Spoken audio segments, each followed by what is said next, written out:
Hey everyone, welcome back to Today's Students, Tomorrow's Talent, the podcast that talks about learning and work after high school. I'm your host, Dakota Palicki, and my apologies for my voice being a little bit stuffed up. It's that time of year where bad colds are just lurking around the corner, or maybe sneezing in the seat next to you when you travel for work, like I just did to California. All the same, I'm not going to miss today's conversation. Later in today's show, our own Jesse O'Connell joins us to talk through the most recent Democratic debate. We're going to talk about what we heard, what we didn't hear, and what we expect to hear in the future. But first, I'm joined in our first conversation, I'm joined in the studio here by Paolo Santana, Strategy Officer for State Policy at Lumina Foundation, and David Rattray, Executive Vice President at the Los Angeles Chambers of Commerce. David, Paola, thank you both for being with me today. You're welcome. Thank you for having us. Yeah, really excited about this. And I think before we even get too far started, our listeners should know that you two know each other fairly well. Paola, you're new to Lumina by how long has it been now? I do, so I'm 7 months into the job. And prior to that, you were? I was at the LA Area Chamber of Commerce working with David and the fabulous team there for 9 years. So David, thank you for, we stole Paola from you. And she's a wonderful colleague. And so thanks, and I'm sorry that we took one of your great staff members. We're still grieving. Yeah, I can imagine. Well, and I'm glad because we happen to be all in town today, and I know you have some family in the area, so it's always good for us to reconnect. And I thought we'd just get together in the studio a little bit and have a chat because we talk a lot about the roles chambers can play and the role you all have been playing and a very leadership role in LA and, of course, nationally, David, through a lot of your extra work. Can you just talk a little bit about what your work is, what you do on a daily basis? Our key goal really is to activate the business community so that they are very engaged in improving post-secondary education and really cradle to career, building bridges between the business community and the higher ed community and all the rest of the educational community, both at a big picture level in terms of systems, aligning the systems to the workplace, and also at an individual student level through promoting things like internships and getting employers to sit on curriculum advisory groups or other things that at a transactional level improve outcomes. That's great. And so I think it's interesting that I know when I talk to groups, they typically don't think of a chamber of commerce leading this kind of role, to play this connecting role that you're talking about. How long have you been doing this work? Is this a new idea that we're stumbling on here? Well, chambers have been involved in education for centuries, really. Mm-hmm. But I call it episodic. They often will get engaged at a moment in time. Something might stimulate it. Sometimes it's random. Sometimes I think it's intentional. But often they didn't stay engaged over long periods of time because it's not seen as a core issue for a chamber of commerce. Their core issues would be their main for-profit members would say they want something that directly, immediately affects business climate or something that advances the profits or sales of those business members. And education feels like a long play for them. One of the things that we learned is if you could help a chamber get engaged effectively and they felt they were making a difference, they would stay for a long term.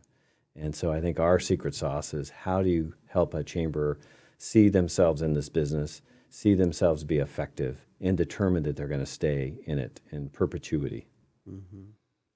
And, I would add to the point, I think, in this point in time, we're really well beyond episodic engagement. The team at the LA Chamber helps support the Education Attainment Division of an organization called the Association of Chamber of Commerce Executives. And that's a professional development association for chamber staff. And what we saw when I worked at the chamber, doing a scan of the work that's happening in chambers across the country, the engagement was just tremendous on everything from, like David said, direct service programming that's helping students directly, to policy advocacy, to engaging in cross-sector collaborations that focus on educational attainment. The engagement is really deep and in a lot of places really effective. Yeah, I mean, I think that's what's interesting about this, and I appreciate kind of the perspective on this, that, yeah, we've had some episodic engagement in the past, but it's certainly turning the corner, and professional organizations like ACCE is really helping to turn that corner. I think one of the pieces I'm always curious about is the unique role, the unique things that chambers can do that other kind of local or regional intermediaries, even state level intermediaries can't always do to bridge these kinds of things. And so as you think about the unique playbook that chambers have, how does that lend itself well to the education space? Well, first, I'll put a little context of why I think it's so powerful. If you think about the way employers express demand to higher ed, it's highly transactional. It comes down to really, do I hire your graduate or not, which is like the ultimate transaction. It's a single decision between one hiring entity and one single candidate. For the higher ed community, they can't make sense of something like that. That's too transactional.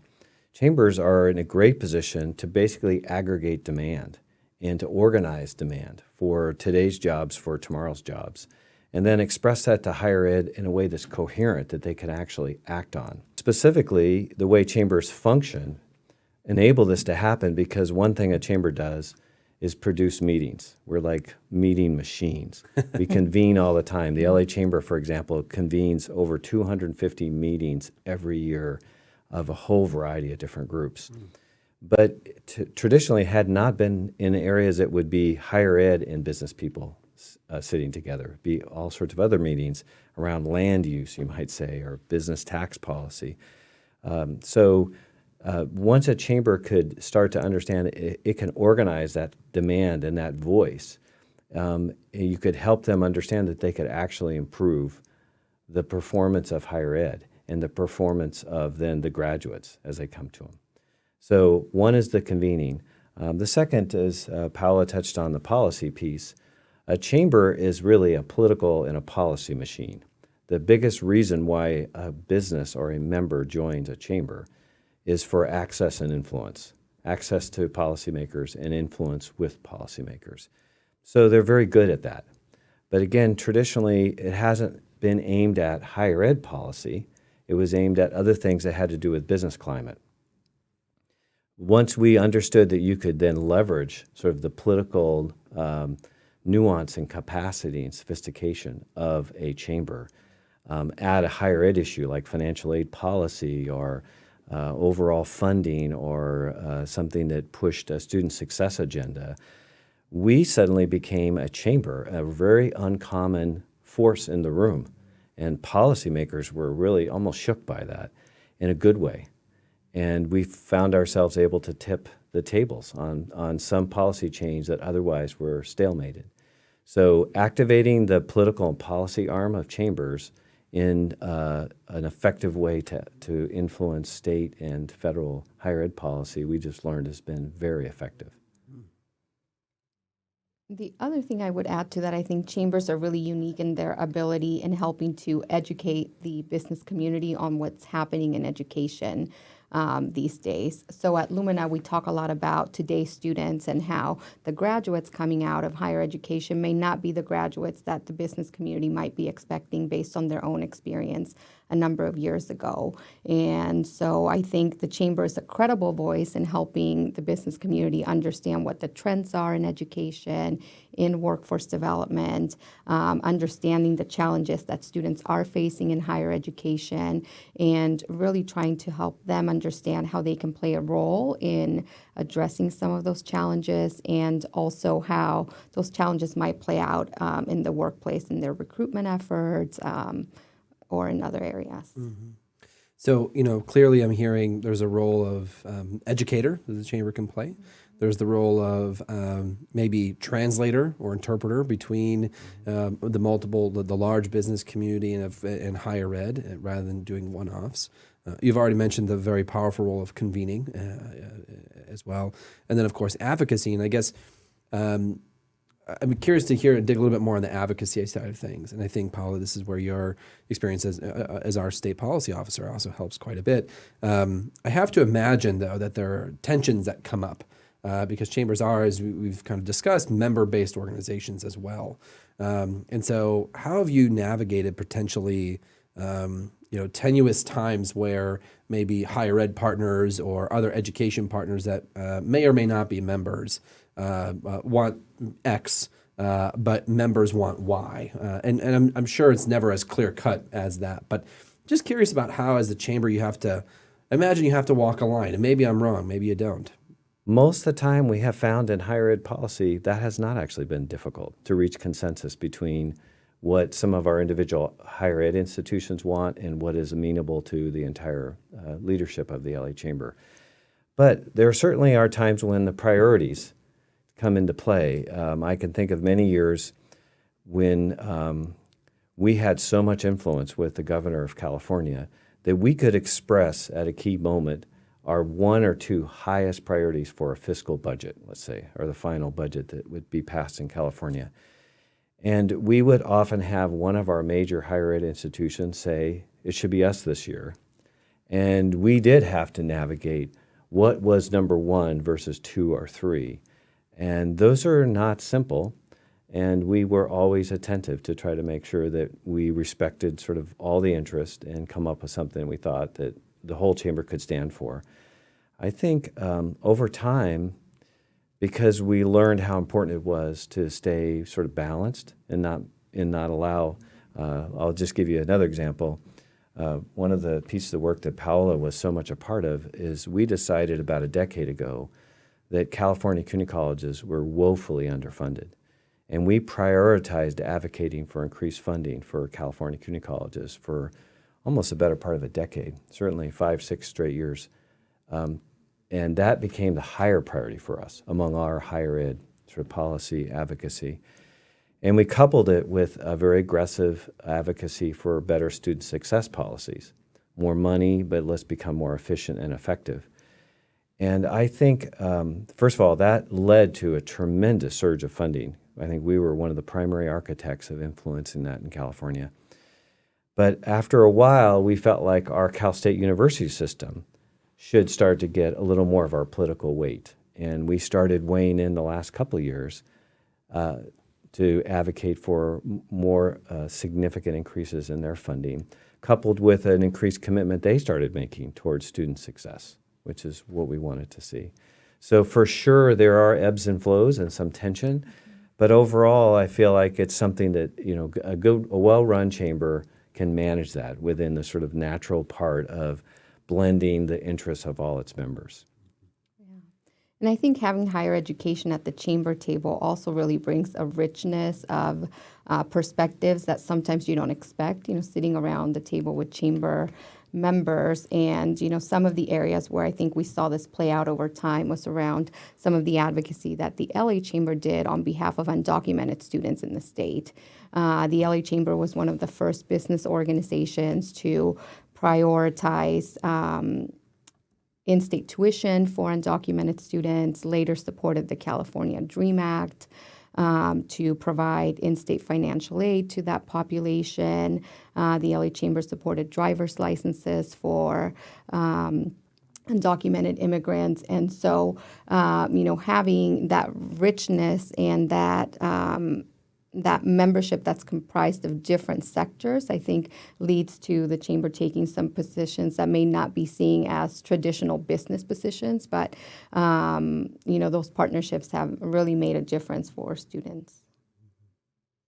Yeah, I would add, Paola reminds me, two of my higher ed colleagues across the country, it's worth it, I think, to engage a chamber on higher ed policy and stick with it. It doesn't always seem obvious, and it's not easy. Sometimes they will not immediately come to where you want. But the example that Powell just gave about the DREAM Act, in California, we had a courageous legislator, Gil Cedillo, fight for the California DREAM Act, our form of allowing state financial aid to go to undocumented students for 5, 6, 7 years in a row. I stood with them, and the LA Chamber stood with them, but unsuccessfully. The bill continuously died in the legislature, or in a few times it got through, it got vetoed by our governor. And they had fallen into a rut where the majority of the voice were the immigrant rights activist groups, and it got scored as a highly liberal sort of policy maneuver or gambit, and it didn't have a broad enough coalition. So the center left and center right were not stepping up for it. So we were guided, the LA Chamber, as you are the uncommon ally. If we could get you to be even more out in front on this issue and bring more of the business voice to it, we think we can get it over the finish line. It turned out to be exactly the right formula. In fact, after 6 or 7 years of going for it, the final year when it got passed, we did a major event at the LA Chamber, and the bill author expressly asked the activists to stand down and not do. They were going to otherwise do a major demonstration, and that was the political sort of strategy that actually threaded the needle. And so I give that as an example of what Paula says is if you're a higher ed institution, you may figure a chamber is not going to really be there for us, stick with an issue, help us get there. And I think that often may be true if you make a light touch, but if you stick with it and engage them and get them involved over multiple years, you may find them to be actually the game changer to get something done you're fighting for. We've also talked a lot about, in prior conversations, about race and racial equity in particular. And we know, Lumina, we spend a lot of time talking about the inequitable education system that we have in the country, whether that's higher ed alone or the variety of other pieces that make up the work and learn system. But we also know racial bias exists within employment practices and employers.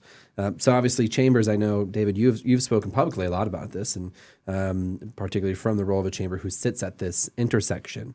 And I guess if you could just share again some anecdotes about how you feel that you have been leading or chambers can be leading, particularly on the intersection of where chambers sit within the education and business sector. I'm a retired business executive. I spent 20 years in food service distribution, and that was in the late 70s, 80s, early 90s. And I would say we went through in corporate America what I would call sort of diversity 1.0, and it was mostly faux diversity. We did it mostly because we thought we should. It was from a public relations, customer relations thing, good thing for us to do. So we would do the sort of things that you did to kind of look like you were committed to diversity. That mostly was hiring people that were your customer interfacing people that were a little more diverse, while the hierarchy was still mostly white male and the power was still in the hands of white males mostly. And also, of course, there were sometimes regulatory things that caused us to have to do that. So you would do the bare minimum to make sure that you passed whatever regulatory requirements you had. What I've noticed in the last probably 3 to 5 to 10 years is corporate America is moving to a kind of a 2.0 and in the area of diversity. And more we see chambers doing this, leading the way in many cases, but being asked to do it too by their members. And we had a lot of diversity and inclusion councils, and more of them now are being called diversity, equity, and inclusion councils with a real understanding that equity means something much better, much bolder than what we used to think about this sort of diversity light, where we were often quite superficial. And I'm now seeing chambers all over the country set up these diversity, equity, inclusion councils. We did at the LA Chamber, but I've seen tremendous ones all over the country where you see people really thinking deeply about what does it mean to transform the whole culture of your company, where the culture of your company fully embraces equity, and that shows in the way power is distributed. It shows in the way that people have true opportunity. And it shows in a way that people get promoted and compensated and treated and how they feel about their company. So I think I'm seeing a renaissance. I think we're early. It's way too early to celebrate victories, but I think it shows that the courage and the conviction of people are starting to shift on this landscape. So then let's think about higher ed and the connection.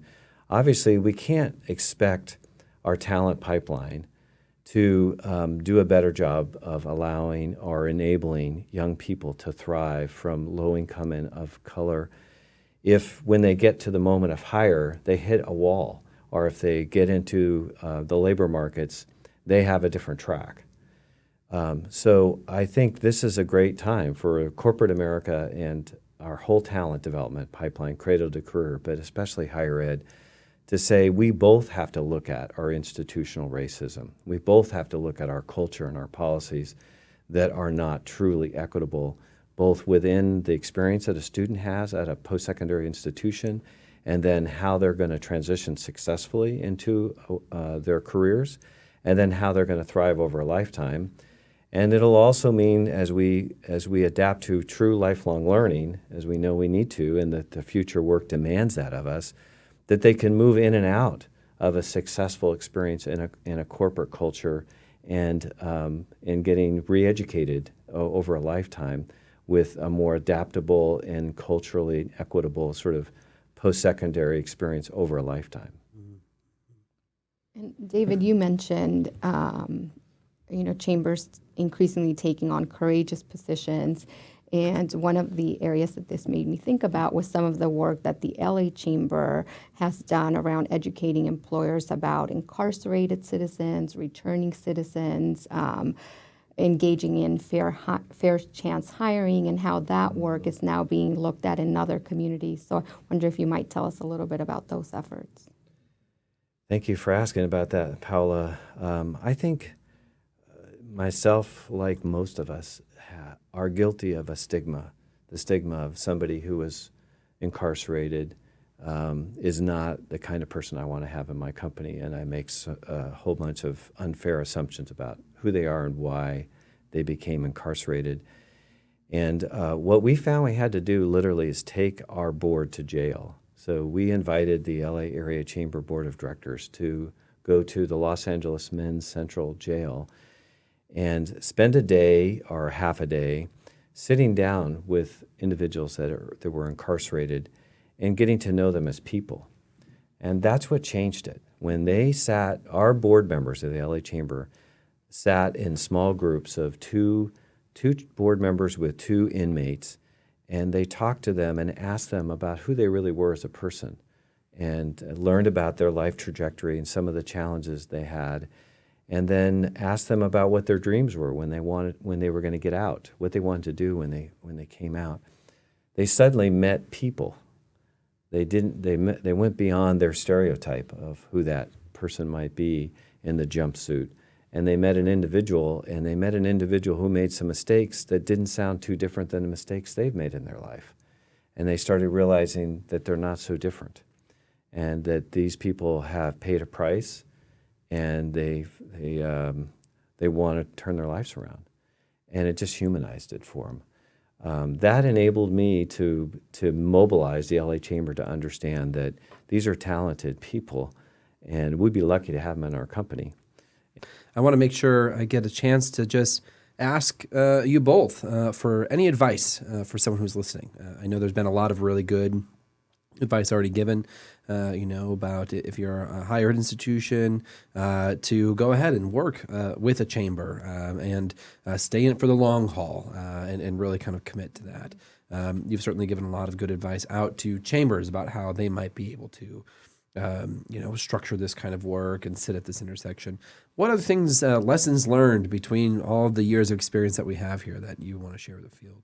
So I think one of the challenges that I heard often from business leaders who were interested in engaging with higher education was, an issue around capacity. There are a million ways that somebody can engage with a higher education institution, whether it's, as David said, providing work-based learning opportunities for students, advocating for funding, sitting on program review committees. But, at the end of the day, all of us have capacity constraints when it comes to our time. And so I think this is where chambers can be really effective in aggregating, the priorities for the business community. We talk about education as a system, but a lot of times, we're asking individuals to engage on a very local scale, on a one-to-one scale that takes up a lot of time. And so a system doesn't always look like a system.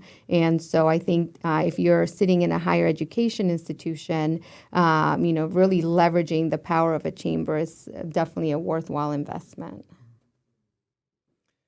And what I'll just add is listen to each other and spend time with each other. And by that I just mean if you're a business person, higher ed looks very Byzantine to you. It's very confusing, and it's easy to just say, throw up your hands, I don't understand your world. But I would say to my business colleagues, sit down with higher ed leaders and walk in their shoes a little bit, shadow them, or just listen. And I'd say the opposite to the higher ed partners, that they often think that they have their own stigma of what a corporate leader does, and that they only care about their own bottom line and their own company sales or those sort of things.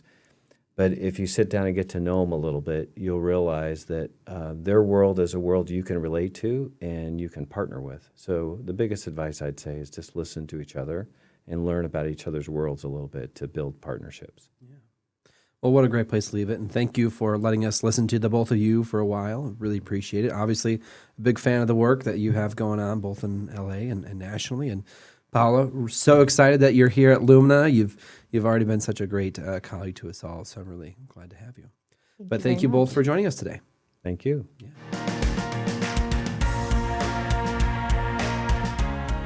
Hey everyone, welcome back. I'm joined now by Strategy Director at Lumina Foundation, Jesse O'Connell. Jesse works on our federal policy team. He's an old podcast guest of ours, and welcome him back to talk a little bit about the Democratic debate. Hey Jesse, welcome to the show. Hey Dakota, thanks for having me. It's great to be here. Of course, always glad to have you. I should start by saying that we're recording this on November 21st, 2019, the day after the Democratic debate. Certainly, as I was watching it last night, there were some, fun flubs and quips that we certainly got out of it, and, learned a little bit more on some details on some of the candidates' positions, particularly on foreign policy, paid family leave. But of course, I think that the education community is always hoping for more education talk, and we didn't quite get too much of that. There was hints of some affordability issues in student loans, but nothing really concentrated. Jesse, what did you hear from the debate last night?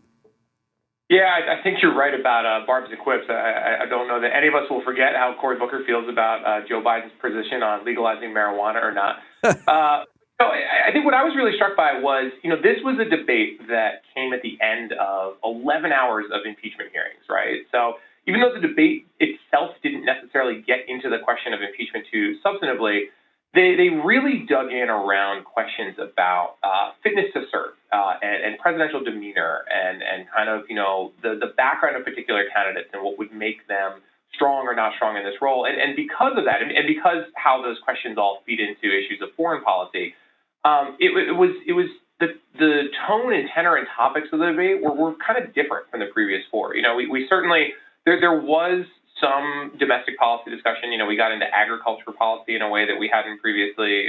There was a really interesting dialogue around the merits of a wealth tax, which is an idea that we've heard advanced primarily by Senator Warren, and an idea that also polls very well. I think it's sort of over 80% of Democrats and over 50% of Republicans that greet that idea favorably.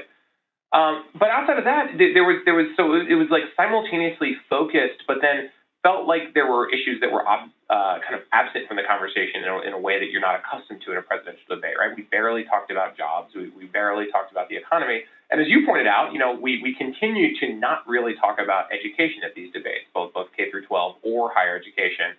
And certainly I feel like that is not to the detriment of the conversation that we want to be having as a country. I think education needs to be a core part of these very important dialogues. Yeah, does it surprise you that we don't hear about education on these debate stages? Or is there typically a way that folks are trying to address it in some oblique way that I'm just not picking up on? Yeah, so surprise is maybe not the right word. Certainly, disappointed, frustrated. Again, those of us that work on these issues understand how important they are. I think if you try to flip to the perspective of some of these candidates, K through 12 policy is often viewed as a heavily kind of state and local issue. It's not to say that there aren't very important federal elements, but in terms of being a animating impulse of a presidential campaign, it's maybe not always the best fit. And then with higher education, we have long fallen into this trap of talking about issues that grab headlines or kind of are very, salaciously interesting, but are maybe not the kind of core policy ideas that we should be pursuing. So, we have heard a lot about kind of free college. In fact, Senator Klobuchar brought it up last night in the context of here's something that I won't do. I think she framed it as I won't staple diplomas under the chairs of well-off students. Yeah. And obviously, we know that there is much more substance to the notion of free college, and there's a reason we're talking about it. But at the same time, I don't think it should be the only thing that we talk about. So I think it's higher ed has either been absent or it has come into the discussion in ways that are overlooking really important questions about, like, who are the nature of today's students? How are we measuring quality outcomes in higher education? And these are the things that we'd like to see getting pulled in more and more. Yeah, I mean, it also feels a little like almost a missed opportunity, given that we have just kind of finished out some major, regulation and rulemaking in higher education, particularly as it impacts quality and authorization and accreditation. So, we tend to talk a lot about the affordability element of higher education in particular, but not about these other things. I think that's absolutely right, and it's a missed opportunity because it is an issue that is immediately adjacent to things that matter to so many people, right? Like this is the engine that's driving the economy in the communities they live in. This is what's providing the chance to, have better outcomes for themselves and their families. And I think framing it simply in terms of affordability, while affordability is very important, I think we're really missing a huge scope of nuance. I mean, so issues of equity came up last night, not in a higher ed context, right? Like we heard some good discussions, particularly from Senator Harris, about the various structural ways that too many aspects of our society still really are struggling with issues of equity. I would have loved to have seen that pivot into a discussion about how higher education can be the engine to help us start to overcome some of those inequities and start to tackle the kind of downstream impacts of systemic racism that we know are still so prevalent in this country. But it's like every time we kind of got close, and I'm wondering, is this the moment that we're really going to start to talk about some of these issues? We never quite got there, and nor have we gotten there in the previous debate. So I suppose there's always another chance in December, right? Well, yeah, and I guess that's my question. This isn't our final debate. There's still a lot of winnowing that has to be done before even a general election occurs. And so what do you expect? Are we expecting to hear anything, or are we still just squarely in hope zone? Yeah, I think we're going to stay in the hope zone. It's tricky is the politics of a presidential campaign can fluctuate very quickly, right? So, we're somewhat less than a month out from the next debate. But even between the debate that we just saw last night and the previous one, there was a significant reshuffling with, Mayor South Bend, Indiana, Pete Buttigieg becoming the polling leader in Iowa. Sort of the rise that Senator Warren had been experiencing, kind of slowing down somewhat. So you see these shifts in politics that then kind of changes the way that people prepare for and come into these debates. They're changing who they feel like they need to be directly rebutting. They're changing the issue set that they think most directly is important to them. We saw former Vice President Joe Biden spending some time talking about the relationships that he has in South Carolina and issues that he thinks are important because he views that as a state that he's positioned to do well in. So when we look ahead to December, it's hard to say. I hope we'll talk about these higher ed issues because it's challenging to know what might change in the time between now and then. What is encouraging is the continued rigor with which these conversations are being approached. I think the most important thing to reflect on from last night was really how well moderated the debate was, right? I mean, those four journalists asked really important questions that matter to the lives of a ton of Americans, and we didn't have any kind of frivolous, like, raise your hand if you think you'll believe in this or commit to doing this sort of esoteric thing. We seem to have gotten past that, and I think really it's a credit to our democratic process that we saw 10 people on that stage last night that really had serious ideas that in their estimation were going to better the lives of many, if not most, Americans. Yeah, absolutely. Well, I think that we'll continue to hope and hope that we can continue getting really good moderators and hope that some of these conversations do come up. But Jesse, thanks so much for helping me do a quick recap of the debate, and maybe the next one we'll do the same thing. Happy to be here, Dakota. Thanks so much. All right. Have a good one. All the best. Take care. That's all for today's show. Thank you so much for joining us. If you have an idea or a comment for a future show, be sure to reach us at luminafoundation.org, or you can reach me at Dakota Palicki on Twitter. Thank you again, and be sure to subscribe and like our show. We'll talk to you soon.